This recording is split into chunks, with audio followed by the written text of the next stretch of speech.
میلاد مصطفیٰ، یار ختم نبوت، یار ختم نبوت، زندہ باد ماشاء اللہ. ہر صحابی نبی جنتی، ہر صحابی نبی جنتی. ماشاء اللہ. طریقہ کار وضع کر دیا گیا، لیکن جب ان کو یہ فرمایا گیا کہ آپ جب قرآن کمیٹی کے سربراہ ہیں لہٰذا اللہ پاک کا نام لے کر کام شروع کیجیے، تو اب صحیح بخاری شریف میں آپ 3 مقامات پر دیکھیں صحیح اسناد کے ساتھ ہے. حضرت سیدنا زید بن ثابت انصاری رضی اللہ عنہ آپ نے فرمایا یا خلیفہ رسول اللہ علیہ السلام، یہ بڑا عظیم کام ہے حضور. اس کام کے مقابلے میں اگر مجھے پہاڑوں کو اپنی جگہ سے ہلا دینے اور زائل کر دینے کی ذمہ داری سونپی جاتی تو وہ میرے لیے اہون اور آسان تھا. یہ تو پہاڑوں کو اپنی جگہ سے سرکا دینے کے مقابلے میں بھی مجھ سے بھی بڑا کام ہے.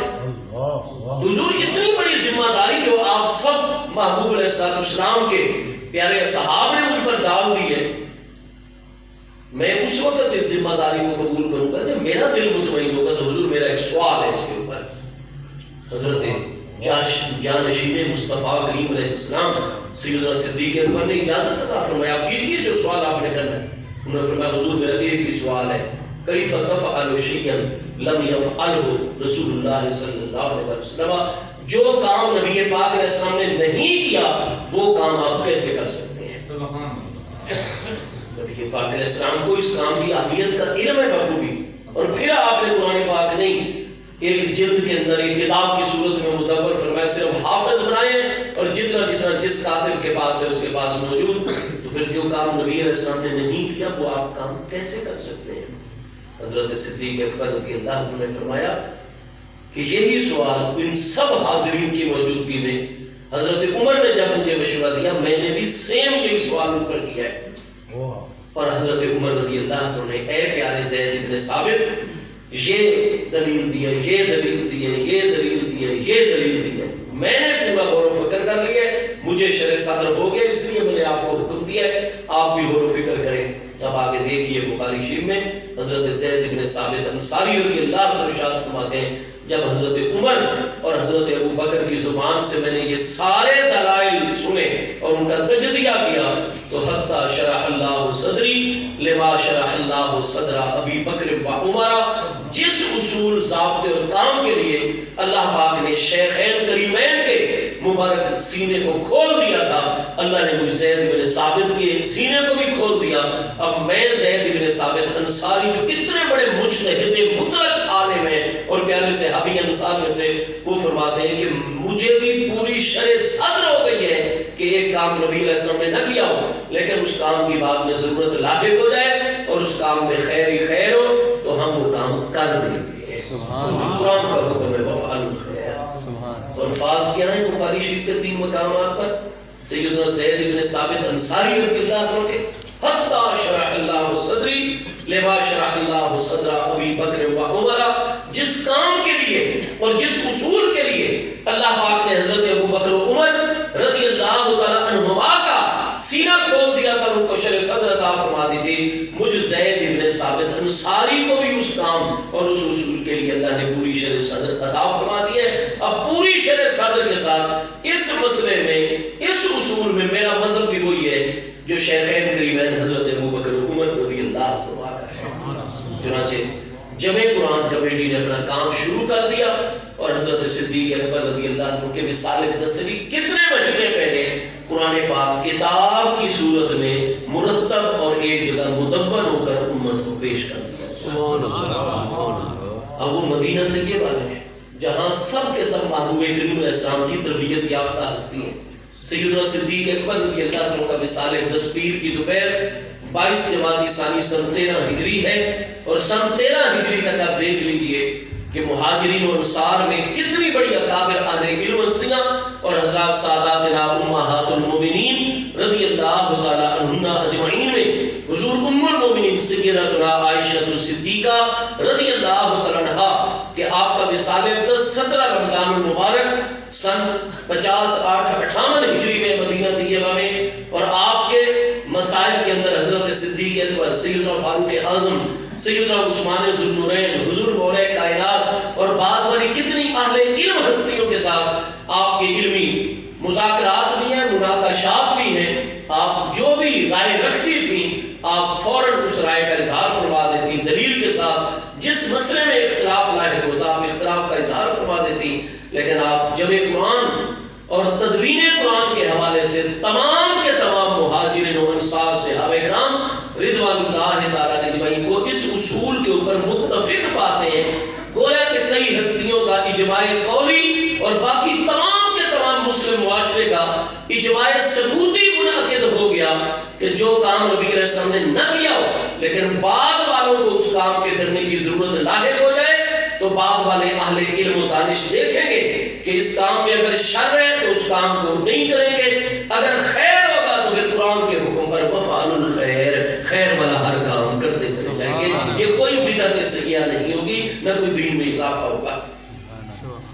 اب سب سے پہلے اس اصول پر کون متفق ہوئے؟ ساداتنا شیخین کریمین حضرت امیر المومنین ابو بکر صدیق و امیر المومنین عمر فاروق اعظم رضی اللہ عنہ. بخاری شریف کی پہلی جلد کتاب المناقب صفحہ 538 پر بھی اور بخاری شریف کی دوسری جلد میں بھی صحیح سند کے ساتھ حدیث پاک ہے. محبوب کریم علیہ السلام نے فرمایا فقتدوا بالذین من بعد ابی بکر و عمر. کوئی بھی دین و دنیا کا معاملہ میرے مثال اقدس کے بعد تمہیں درپیش ہو تو بس ان دو ہستیوں کی اقتداء اور پیروی کرنا من بعدی، جو میرے اس مسلح کے اوپر، میرے اس منصب کے اوپر، یعنی میرے سیاسی منصب کے اوپر. ورنہ محبوب خاتم النبیین ہے.